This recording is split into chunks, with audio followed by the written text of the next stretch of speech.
दुनिया हैरान हुई जब एक ऐसे बादशाह ने खुद को बदलने का फैसला किया जो अपनी जुल्म और जबर की हुक्मरानी के लिए मशहूर था। इसकी रियाया जो दुआएं करती थी कि या तो उसका तख्त छिन जाए या वो मौत के मुंह में चला जाए। एक दिन बादशाह की हैरत अंगेज ऐलान ने सबको हैरान कर दिया। बादशाह ने ऐलान किया कि वो अपनी पुरानी जालमाना आदत और रवैया तर्क कर रहा है और अब किसी पर जुल्म और नाइंसाफी नहीं करेगा। उसने वादा किया कि उसकी हुकूमत में अदल व इंसाफ ही होगा और उसकी वादे ने उसको नेक दिल बादशाह के नाम से मशहूर कर दिया। कई महीनों तक बादशाह ने अपने कौल का पास रखा और रियाया उसके इंसाफ और नेकी की गवाह बन गई। लोग अब उसको दुआएं देते और उसकी तारीफ करते नहीं थकते थे। लेकिन इस तब्दीली की वजह क्या थी? ये सवाल सबके जहनों में गर्दिश करता रहा। आखिरकार एक दिन उसके एक वजीर ने हिम्मत करके बादशाह से पूछा कि वो कौन सा लम्हा था जिसने उसे इतनी बड़ी तब्दीली पर मजबूर कर दिया। बादशाह ने कुछ देर खामोश रहने के बाद एक गहरी सांस ली और कहानी बयान की। एक दिन मैं जंगल में अपने घोड़े पर सवार था और सरपट दौड़ रहा था। अचानक मैंने एक मंजर देखा जो मेरे दिल और दिमाग पर हमेशा के लिए नक्श हो गया। एक शिकारी कुत्ता एक लोमड़ी का ताक़ुब कर रहा था। लोमड़ी ने अपनी जान बचाने के लिए तेजी से अपने बल में पनाह ली, लेकिन कुत्ता उसकी टांग काट चुका था, जिससे वो हमेशा के लिए माजूर हो गई।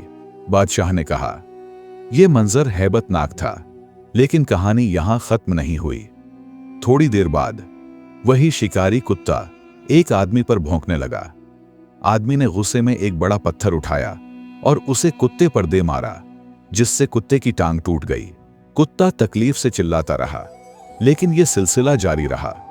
वो आदमी अभी ज्यादा दूर नहीं गया था कि एक घोड़े ने उसे लात मारी, जिससे उसका घुटना टूट गया और वो जिंदगी भर के लिए माजूर होकर जमीन पर गिर गया। बादशाह ने अपनी बात जारी रखी।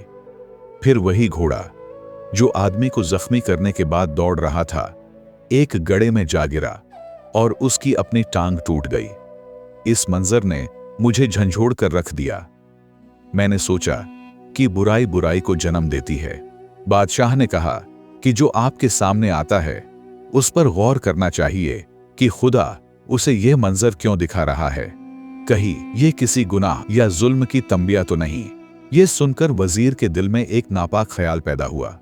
उसने सोचा कि अब बादशाह की नेक दिल्ली से फायदा उठाने और उसे माजूल करने का वक्त आ गया है। वो उन्हीं ख्यालों में गुम था कि जो ही उसने कदम बढ़ाया, वो सीढ़ियों से गिरा और उसकी गर्दन टूट गई। यूं उसकी अपनी बुराई उसके लिए मौत का सबब बन गई। ये कहानी हमें एक गहरा सबक देती है कि बुराई कभी बेजवाब नहीं रहती। हर गुनाह जुल्म का बदला दुनिया ही में मिलता है, लेकिन अगर किसी को ना मिला तो हरगिज ये ना सोचे कि वो जीत गया, बल्कि उसका बदला आखिरत में लिया जाएगा और एक एक टके का हिसाब देना होगा। लिहाजा बादशाह ने जुल्म को छोड़कर नेकी के रास्ते का इंतखाब किया और इसका इंजाम इज्जत और मोहब्बत था। हमें भी अपने आसपास के लोगों का ख्याल रखना चाहिए। जुल्म और बुराई इंसान की इज्जत छीन लेती है। मुझे उम्मीद है आपने इस कहानी से बहुत कुछ सीखा होगा और कोशिश करें ये आम कहानी न समझे, बल्कि ये हर इंसान के साथ होता है। बस गौर व फिक्र की जरूरत है। अगर आपको सबक आमोज और पुरानी कहानियां सुनना पसंद है तो बराहे करम पुराने किस्से यूट्यूब चैनल को लाजिमी सब्सक्राइब कीजिए। हो सके तो वीडियो को लाइक और शेयर कीजिए।